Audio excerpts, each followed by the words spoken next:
సినీ పరిశ్రమలో మెగాస్టార్ చిరంజీవి, నందమూరి నటసింహం, బాలకృష్ణ పేర్లు వినిపిస్తే చాలు వాళ్ళ ఫ్యాన్స్ కి పూనకాలే.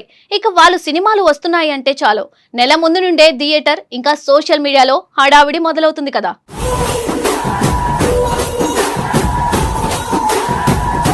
అలాగే ఎంత పోటీ ఉన్నా ఇటు మెగాస్టార్ అటు నందమూరి నటసింహం పరస్పర గౌరవం ఎప్పటికీ అలాగే ఉంటుంది. తెరపై ఇద్దరు అగ్రస్థాయి కథానాయకులు. బాక్సాఫీస్ వద్ద ఒకరి సినిమాకు మరొకరి సినిమా పోటీగా నిలిచిన సందర్భాలు అనేకం. ఎవరికి ఎవరు తగ్గని స్టార్డమ్ ఉన్నప్పటికీ ఒకరి సినిమాలపై మరొకరికి ఉన్న ఆసక్తి, గౌరవం ప్రత్యేకంగా చెప్పుకోవాల్సిన అంశం.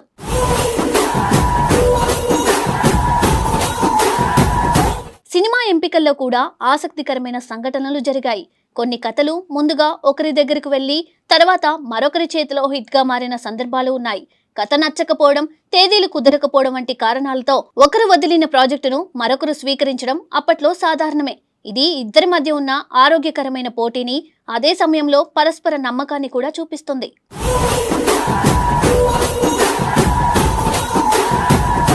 ఫ్యాక్షన్ సినిమాల విషయానికి వస్తే బాలకృష్ణ ఒక ప్రత్యేక గుర్తింపును సృష్టించారు. ఆ శైలి కథలకు ఆయన ప్రెజెంటేషన్, తెరపై కనిపించే యాంగర్, ఎమోషన్ అన్నీ ప్రేక్షకులను విపరీతంగా ఆకట్టుకున్నాయి. తర్వాత చాలా మంది హీరోలు ఆ తరహా సినిమాలు చేసిన ఫ్యాక్షన్ సినిమా అంటే ముందుగా గుర్తుకొచ్చేది బాలయ్యే. ఆ స్థాయి ప్రభావం ఆయన సినిమాలకు లభించింది. ముఖ్యంగా సమరసింహారెడ్డి చిత్రం ఇండస్ట్రీ హిట్ గా నిలిచి తెలుగు సినిమాకు కొత్త దిశ చూపించింది. ఈ సినిమాపై చిరంజీవికి ప్రత్యేకమైన అభిమానం ఉందని ఆయన అనేక సందర్భాల్లో స్వయంగా చెప్పారు. అలాంటి కథతో తాను ఒక సినిమా చేయాలని అనిపించిందని కూడా చిరు పేర్కొన్నారు.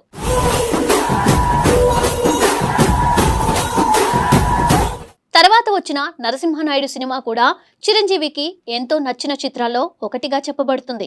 బాలకృష్ణ నటించిన ఈ రెండు చిత్రాలు ఆయన కెరియర్లోనే కాదు, తెలుగు సినిమా చరిత్రలో కూడా ప్రత్యేక స్థానం సంపాదించాయి.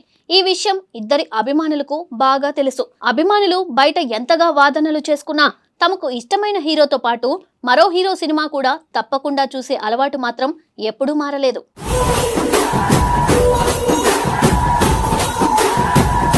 చిరంజీవికి బాలయ్య సినిమాలపై ఉన్న ఆ అభిమానం, బాలయ్యకు చిరుపై ఉన్న గౌరవం ఏమాత్రం తగ్గలేదు.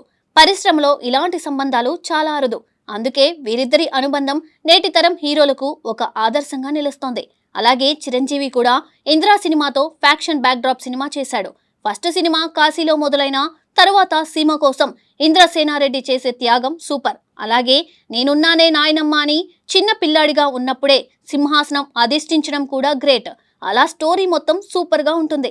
ఆ సినిమాలో స్టోరీ, పాటలు, ఫ్యామిలీ బాండింగ్స్ అన్నీ మంచిగా అనిపిస్తాయి. అందుకే ఈ సినిమా ఇప్పటికీ టీవీలో వచ్చినా అతుక్కుపోయి చూస్తాం కదా. చిరంజీవి యాక్టింగ్ అయితే మొక్కే కదా అని పీకేస్తే పీక కోస్తా అనే రేంజ్ లో ఉంటుంది. ఇప్పటికీ ఆ డైలాగ్ చాలా ఫేమస్.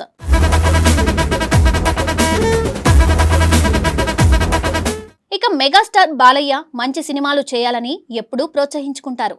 ఈ ఆరోగ్యకరమైన వాతావరణం వల్లే తెలుగు సినిమా పరిశ్రమ మరింత బలపడిందని చెప్పొచ్చు.